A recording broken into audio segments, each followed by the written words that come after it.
ألف لام ميم. تلك آيات الكتاب الحكيم هدى ورحمة للمحسنين الذين يقيمون الصلاة ويؤتون الزكاة وهم بالآخرة هم يوقنون أولئك على هدى من ربهم وأولئك هم المفلحون. ومن الناس من يشتري لهو الحديث ليضل عن سبيل الله بغير علم ويتخذها هزوا أولئك لهم عذاب مهين. وإذا تتلى عليه آياتنا ولى مستكبرا كأن لم يسمعها كأن في أذنيه وقرا فبشره بعذاب أليم. إن الذين آمنوا وعملوا الصالحات لهم جنات النعيم خالدين فيها وعد الله حقا وهو العزيز الحكيم. خلق السماوات بغير عمد ترونها وألقى في الأرض رواسي أن تميد بكم وبث فيها من كل دابة وأنزلنا من السماء ماء فأنبتنا فيها من كل زوج كريم. هذا خلق الله فأروني ماذا خلق الذين من دونه بل الظالمون في ضلال مبين. ولقد آتينا لقمان الحكمة أن اشكر لله ومن يشكر فإنما يشكر لنفسه ومن كفر فإن الله غني حميد. وإذ قال لقمان لابنه وهو يعظه يا بني لا تشرك بالله إن الشرك لظلم عظيم. ووصينا الإنسان بوالديه حملته أمه وهنا على وهن وفصاله في عامين أن اشكر لي ولوالديك إلي المصير. وإن جاهداك على أن تشرك بي ما ليس لك به علم فلا تطعهما وصاحبهما في الدنيا معروفا واتبع سبيل من أناب إلي ثم إلي مرجعكم فأنبئكم بما كنتم تعملون. يا بني إنها إن تك مثقال حبة من خردل فتكن في صخرة أو في السماوات أو في الأرض يأت بها الله إن الله لطيف خبير. يا بني أقم الصلاة وأمر بالمعروف وانه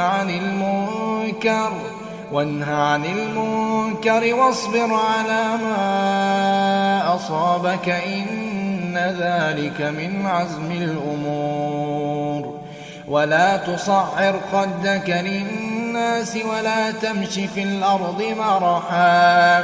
إن الله لا يحب كل مختال فخور. واقصد في مشيك واغضض من صوتك إن أنكر الأصوات لصوت الحمير. ألم تروا أن الله سخر لكم ما في السماوات وما في الأرض وأسبغ عليكم نعمه ظاهرة وباطنة ومن الناس من يجادل في الله بغير علم ولا هدى ولا كتاب منير وإذا قيل لهم اتبعوا ما أنزل الله قالوا بل نتبع ما وجدنا عليه آباءنا أولو كان الشيطان يدعوهم إلى عذاب السعير ومن يسلم وجهه إلى الله وهو محسن فقد استمسك بالعروة الوثقى وإلى الله عاقبة الأمور ومن يسلم وجهه إلى الله وهو محسن فقد استمسك بالعروة الوثقى وإلى الله عاقبة الأمور ومن كفر فلا يحزنك كفره إلينا مرجعهم فننبئهم بما عملوا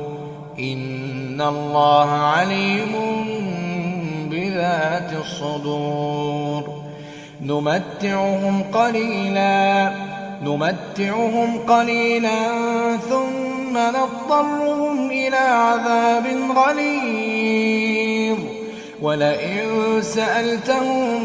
من خلق السماوات والأرض ليقولن الله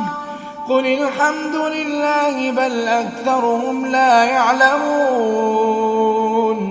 لله ما في السماوات والأرض إن الله هو الغني الحميد ولو أن ما في الأرض من شجرة أقلام والبحر يمده من بعده 7 أبحر ما نفدت كلمات الله إن الله عزيز حكيم ما خلقكم ولا بعثكم إلا كنفس واحدة